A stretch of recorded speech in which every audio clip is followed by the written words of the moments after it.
Alright, we're swapping out the brake pads front and rear on the 2002 Impala that I'm going to flip. I've already got the wheel off. Had to stop myself from doing it to make the recording. Now what I do on the calipers, if it's feasible, is instead of taking both caliper bolts off, and then you got the one here and the one down here, is I will break one loose.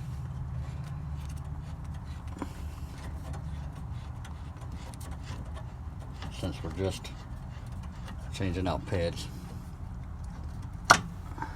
Yeah. Now you can take the caliper, pop it up like so. Okay, you can hold it.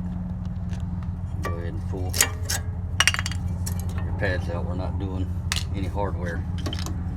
Just putting pads on. Make sure you remember which side the squeal tab was on.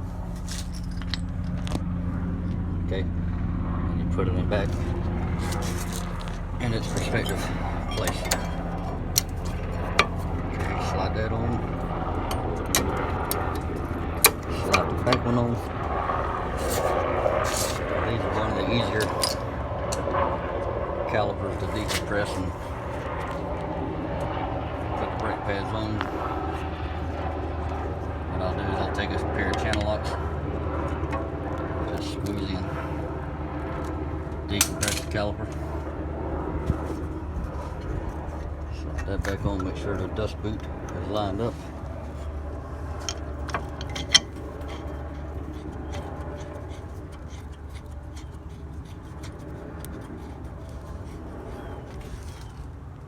Just like that.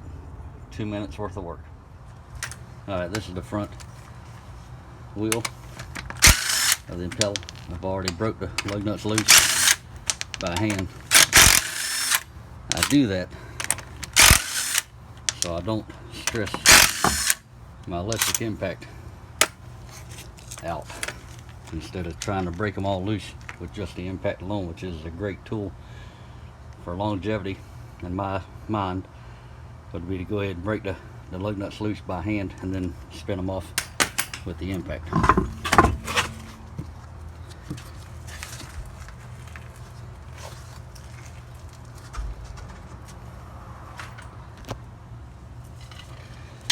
Okay, on some vehicles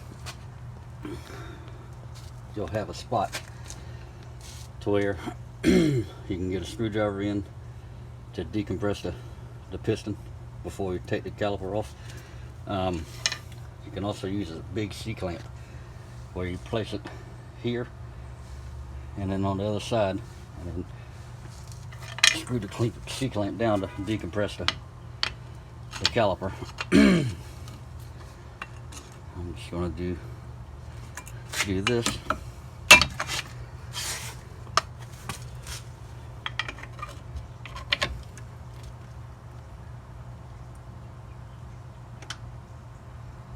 Get it moved to move enough to where I can get clearance in between the rotor and the brake pad, and then I put the pressure on the actual brake pad.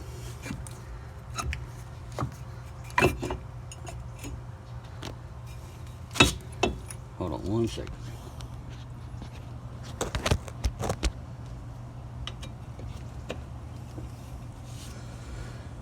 Okay, so I use both hands to get the rotor to move out enough.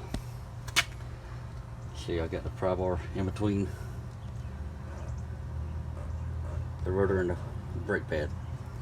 So now I'm just gonna put the force against the brake pad so I don't put any pits on the brake rotor. Alright, we're replacing this old pad so we can tear it up and gouge it and so on and so forth, but we're putting a new one in place of the old one, so we're good. And we're only replacing the brake pads on this vehicle. The rotors,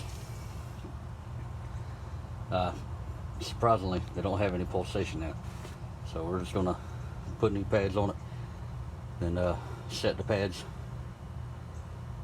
in place. Normally get it up to about 10 miles an hour, slam on the brakes. Do that about 5 times. For me, that's about the best amount to do to get everything set in. Alright, so the same just like the rear. I'm going to take the lower caliper bolt loose. That's the only one I'm going to take loose. And then we're going to flip the caliper up, swap out the pads, put it back down, tighten the bolt, put the wheel on it, torque it, and then that'll be the end of it. Alright, got the lower bolt loose, the caliper, slide it back. This one's sitting in place on its own, so that'll give you, free up the room. Slide your pads out. Now these weren't too terrible, but I'm big on brakes, and I like to know that if I'm going to get rid of a car that's got good brakes. Alright, so to give you an idea, this is the old one, this is the new one. You see the difference over time of braking, that the material's doing its job, it's wearing down the material. And when you get a fresh set, you got plenty of material left to start out with. So we're gonna slide that in place, and we're not replacing the hardware, the guides, or anything else. Like I said, we're just straight up putting pads on. Fairly easy for these. You just pull them down, press the new ones, and make sure they're seated on these 4 points. 1, 2, and then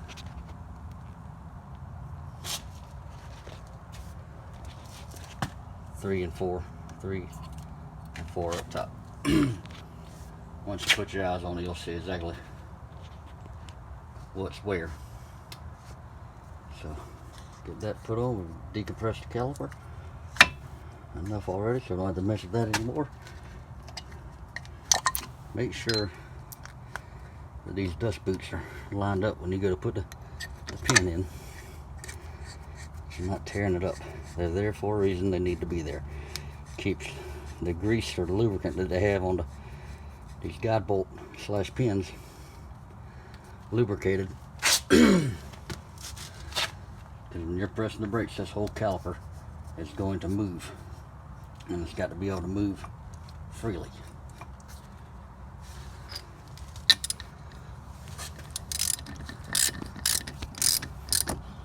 Alright, what I do is I put a little extra torque. If you're big on torque specs, then by all means torque it down. What I do is I'll take a breaker bar, alright, and just put a little love on it. And that's the German good and tight torque spec. Alright, we're going to put the wheel back on it, torque those down, and that's it for the brake portion of the Impala flip.